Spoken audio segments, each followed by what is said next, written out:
Hello students, my name is Mohit Bansal. Welcome to Mohit Bansal classes. Students, आज की इस video के अंदर ये वीडियो सीएमए फाइनल के स्टूडेंट्स के लिए इंपॉर्टेंट होने वाली है।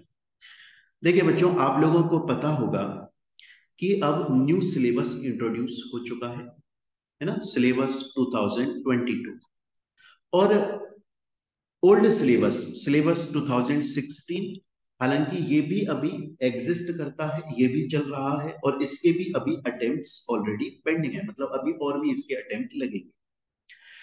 पर आप लोगों को ये जान लेना जरूरी है बच्चों, क्योंकि बहुत सारे ऐसे स्टूडेंट्स भी हैं जो ओल्ड सिलेबस से न्यू सिलेबस के अंदर कन्वर्ट हुए हैं और बहुत सारे ऐसे स्टूडेंट्स हैं जो डायरेक्टली न्यू सिलेबस में आए हैं, पर हो सकता है कि वो पढ़ रहे हैं अभी या कहीं से क्लास ले रहे हैं, तो हो सकता है थोड़ा बहुत वो ओल्ड का भी पढ़ रहे हो, क्योंकि काफी कुछ चीजें सिमिलर है न्यू एंड ओल्ड सिलेबस के अंदर। पर मैं आपको ये बता दूं बच्चों कि ओल्ड सिलेबस के अंदर और न्यू सिलेबस के अंदर कुछ डिफरेंसेस भी हैं जो कि आपको ध्यान रखने हैं स्टार्टिंग से। अगर आप उन्हें स्टार्टिंग से ध्यान में रखते हुए पढ़ाई करोगे तो आपकी पढ़ाई सही से हो पाएगी। देखिए, ओल्ड सिलेबस के अंदर कुछ चैप्टर्स थे बच्चों जो कि इंपॉर्टेंट थे, थोड़े बहुत इंटरेस्टिंग और इंपॉर्टेंट थे। अब वो न्यू सिलेबस के अंदर हटा दिए गए। अब न्यू सिलेबस के अंदर वो चैप्टर्स हटा तो दिए गए हैं, पर बच्चों उन चैप्टर्स का जो कि ओल्ड सिलेबस में है, ओल्ड सिलेबस में थे और ओल्ड सिलेबस में है, न्यू सिलेबस में नहीं है, उन वाले चैप्टर्स का थोड़ा थोड़ा रेफरेंस न्यू में भी आएगा। वो आपके कोर्स में नहीं है, वो सीएमए मॉड्यूल में नहीं है, वो कोर्स के अंदर नहीं है, क्योंकि वो चैप्टर्स न्यू सिलेबस के अंदर हट चुके हैं। लेकिन उनके अंदर थोड़ी थोड़ी चीजें आपको पढ़नी होंगी, चाहे से आप न्यू सिलेबस के अंदर है, चाहे से वो चैप्टर आपके कोर्स में नहीं है। मैं समझाऊंगा कैसे पढ़नी है, क्यों पढ़नी है, क्या वजह है उसकी। तो आज की इस वीडियो के अंदर एक तो हम इस बात पर डिस्कशन करने वाले हैं बच्चों कि वो कौन कौन से चैप्टर्स हैं जो ओल्ड सिलेबस में है पर न्यू में नहीं। दूसरा, क्या हमें न्यू सिलेबस के अंदर चाहे से वो चैप्टर्स हमारे कोर्स में नहीं दिए हुए, क्या तब भी वो चैप्टर्स हमें थोड़े बहुत पढ़ने चाहिए? पढ़ने चाहिए तो हमें क्या पढ़ना चाहिए उन चैप्टर्स में से और क्या नहीं पढ़ना चाहिए? और तीसरा जो हम बात करने वाले हैं स्टूडेंट, न्यू सिलेबस के अंदर 3 नए चैप्टर इंट्रोड्यूस किए गए हैं जो कि ओल्ड में नहीं। न्यू सिलेबस के अंदर 3 चैप्टर्स हटा दिए गए हैं जो कि ओल्ड में थे और न्यू सिलेबस के अंदर 3 नए चैप्टर इंट्रोड्यूस किए गए हैं जो कि ओल्ड में नहीं है, नहीं थे। क्लियर है? तो आज हम ओल्ड और न्यू का एक बेसिक डिफरेंस देखेंगे। ये डिफरेंस बच्चों आपको देखना जरूरी है, चाहे से कोई स्टूडेंट डायरेक्टली न्यू सिलेबस में आया है उसको भी पढ़ना जरूरी है, देखना जरूरी है, क्योंकि आप जहां से भी क्लास ले रहे होंगे बच्चों, आपको ये इंश्योर करना पड़ेगा कि आपको पुराने सिलेबस का नहीं, ओल्ड न्यू सिलेबस का पढ़ाया जा रहा है। दूसरी चीज, न्यू सिलेबस के अंदर उन पुराने वाले चैप्टर जो ओल्ड सिलेबस में थे अब नहीं है, उनका भी थोड़ा थोड़ा बताया जा रहा है, क्योंकि एग्जाम में आने के चांसेस रहते हैं। दूसरी चीज, अगर कोई स्टूडेंट जो ओल्ड सिलेबस से न्यू सिलेबस में कन्वर्ट हुआ है उसको भी ध्यान में रखना पड़ेगा कि अब उसको नए 3 चैप्टर पढ़ने पड़ेंगे जो कि अब न्यू सिलेबस में इंट्रोड्यूस हो गए। तो ध्यान से देखिएगा बच्चों। देखिए बच्चों, जो न्यू सिलेबस है उसके अंदर आपके सब्जेक्ट का नाम, बेसिक से बता रहा हूं मैं आपको, एक एक चीज ए टू जेड समझाऊंगा। आपके सिलेबस, आपके कोर्स का नाम बच्चों, सब्जेक्ट का नाम है कॉर्पोरेट एंड इकोनॉमिक लॉज, जबकि ओल्ड वाले सिलेबस के अंदर आपके सब्जेक्ट का नाम है कॉर्पोरेट लॉज एंड कंप्लेंसेस। देखिए बच्चों, आपका जो ओल्ड सिलेबस था ना वो 3 पार्ट्स में डिवाइडेड था, section A, section B, section C. Section A 60 marks का हो गया, सेक्शन बी आपका 25 मार्क्स का हो गया और सेक्शन सी बचे हुए 15 मार्क्स का हो गया। न्यू वाले के अंदर बच्चों अब सिर्फ 2 ही पार्ट में आपका कोर्स डिवाइडेड है, सेक्शन ए, सेक्शन बी।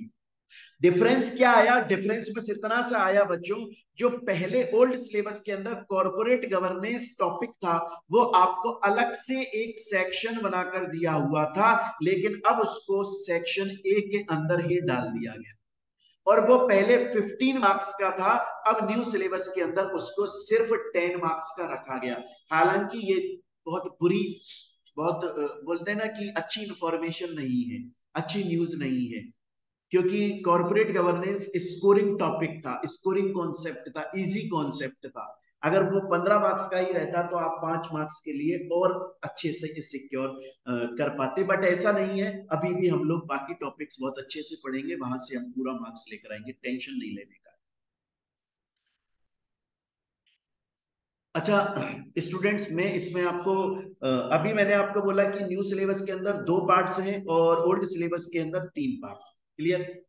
अब हम बात करेंगे बच्चों, वो कौन से चैप्टर्स हैं जो ओल्ड सिलेबस के अंदर तो हैं पर न्यू में नहीं है।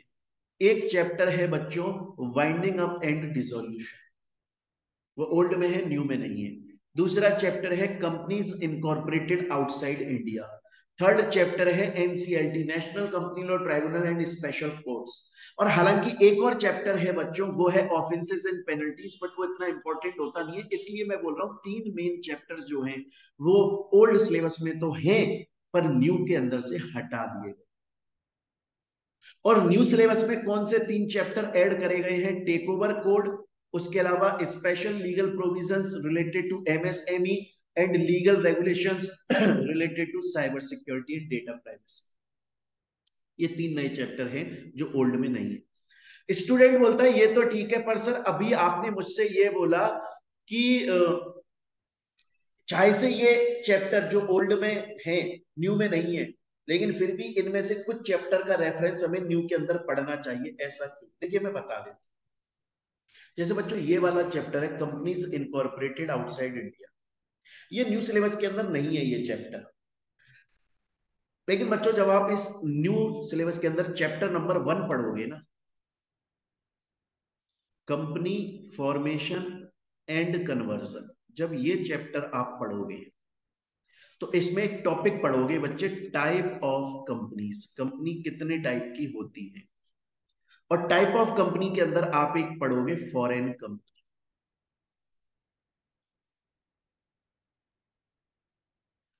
अब बच्चों मैं आपको बता दूं, ओल्ड सिलेबस में क्या था, ओल्ड सिलेबस के अंदर भी ये फर्स्ट चैप्टर में टाइप ऑफ कंपनी आता था जिसमें फॉरेन कंपनी पढ़ना पड़ता। चैप्टर 1 में फॉरेन कंपनी के बारे में सेक्शन 2 के अंदर सिर्फ छोटी सी डेफिनेशन दी है, बहुत ही छोटी सी डेफिनेशन, एक पैरा। लेकिन फॉरेन कंपनी में और भी प्रोविजंस आते हैं, उसकी डेफिनेशन में ही और प्रोविजंस आते हैं। चैप्टर 1 के अंदर बस इतना बताया गया है कि कोई भी कंपनी जो इंडिया से बाहर किसी दूसरी कंट्री के कंपनी लॉ में इनकॉर्पोरेटेड रजिस्टर्ड है और इंडिया में बिजनेस कर रही है, तो उसे इंडिया के अंदर 2 आरओसी के पास में रजिस्ट्रेशन करवाना है। पर ये पूरा नहीं हो जाता, प्रीवियस ईयर में क्वेश्चंस फॉरेन कंपनी से रिलेटेड ऐसे नहीं आए,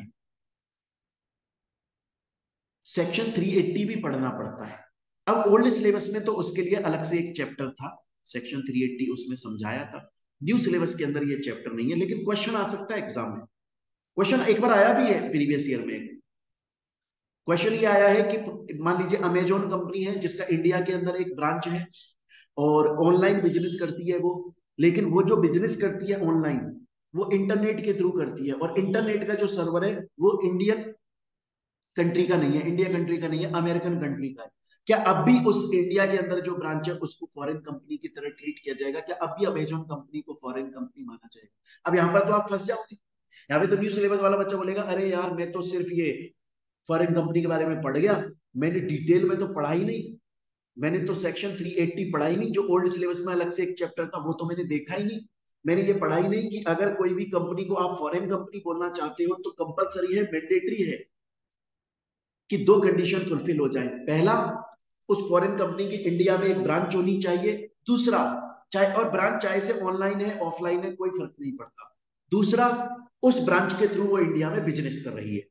इसमें एक चीज और आती है, अगर सपोज करिए कि इंडिया में फॉरेन कंपनी की ब्रांच है वो ऑनलाइन बिजनेस कर रही है, लेकिन ऑनलाइन के लिए जो इंटरनेट सर्वर है वो अपनी कंट्री का, अपने देश का, मतलब हमारे लिए फॉरेन का यूज कर रही है, तो भी हम उसको फॉरेन कंपनी मानेंगे और उसकी इंडियन ब्रांच को रजिस्टर होना पड़ेगा। ये बात सेक्शन 380 में लिखी हुई है। जब मैं पढ़ाता हूं आप लोगों को या हम जब पढ़ाते हैं तो बच्चों ये बात हम न्यू सिलेबस के अंदर भी पढ़ाते हैं। आपको याद होगा जिन बच्चों ने क्लासेस ली हुई है उनको मैंने एग्जाम्पल देकर बताया था, टॉम क्रूज और हमारे गुड्डू भैया, मिर्जापुर के गुड्डू भैया, इनका एग्जाम्पल देकर मैंने समझाया था पूरा ये। तो स्टूडेंट इसलिए आप न्यू सिलेबस के अंदर हो और न्यू सिलेबस के अंदर ये कुछ चैप्टर्स हटा दिए गए हैं जो ओल्ड में थे, ओल्ड में है, न्यू में नहीं है। तो भी मैं आपको बोल रहा हूं इन चैप्टर्स का थोड़ा थोड़ा रेफरेंस आपको न्यू सिलेबस के अंदर भी पढ़ना है, क्योंकि एग्जाम में क्वेश्चन आ सकता है, कोई बड़ी बात नहीं है, और उस वक्त आप नहीं कर पाओगे इसको अटेम्प्ट। इसीलिए मैंने ये अपना हमेशा प्रिंसिपल उसूल सिद्धांत बनाया हुआ है कि पूरा सीएमए मॉड्यूल, इसीलिए बच्चों आपने देखा होगा जब पढ़ाते हैं तो हम पूरा आपका मॉड्यूल कवर करवाते हैं, साथ में स्कैनर सॉल्व करवाते हैं, टॉपिक वाइज स्कैनर चलता है, उस टॉपिक से रिलेटेड प्रीवियस ईयर में जितने क्वेश्चन आए हाथ की हाथ सॉल्व करवाओ। पहले बच्चे को टॉपिक समझाओ, एग्जाम्पल के थ्रू समझाओ, लाइव एग्जाम्पल तो जेठालाल मेहता ये सब एग्जाम्पल अच्छे से समझाओ बच्चे को, फिर उससे रिलेटेड प्रीवियस ईयर के क्वेश्चंस भी करवा दो साथ। उसके अलावा एमसीक्यू भी करवाओ बच्चे, और उसके अलावा फिर बच्चे का उस चैप्टर का टेस्ट भी लो। ये होती है प्रॉपर पढ़ाई। पहले पूरा मॉड्यूल फॉलो करके सब कुछ समझाया, स्कैनर भी साथ में सॉल्व करवाया, साथ में एमसीक्यू भी अलग से उसको सॉल्व करवाए, जो नोट्स भेजे उसके पास में हार्ड कॉपी नोट्स, उसके अंदर भी एमसीक्यू दिए हुए हैं, कंप्लीट सिलेबस दिया हुआ है, पूरा एग्जाम्पल के साथ में नोट्स दिए हुए हैं, जैसा पढ़ाया जा रहा है वैसा, और फिर उसका टेस्ट लिया जा रहा है। और उसके अलावा उसे लॉन्ग आंसर राइटिंग की प्रैक्टिस कराई जा रही है कि कैसे लॉन्ग आंसर राइटिंग प्रैक्टिस करी जाती है, जब आप एग्जाम में लिखकर आओगे कैसे वो लिखकर।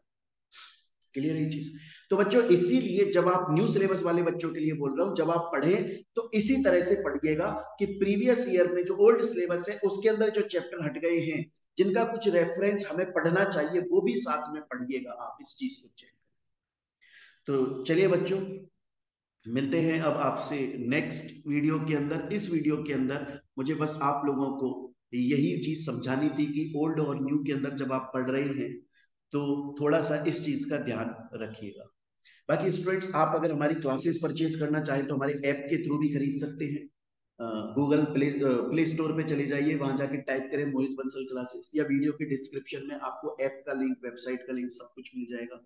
अगर आप चाहें तो बच्चों गूगल ड्राइव पर भी क्लासेस परचेज कर सकते हैं, इस नंबर पे कॉल करके या व्हाट्सएप या टेलीग्राम पे मैसेज करके। डाउनलोड ऑप्शन अवेलेबल होता है क्लासेस का।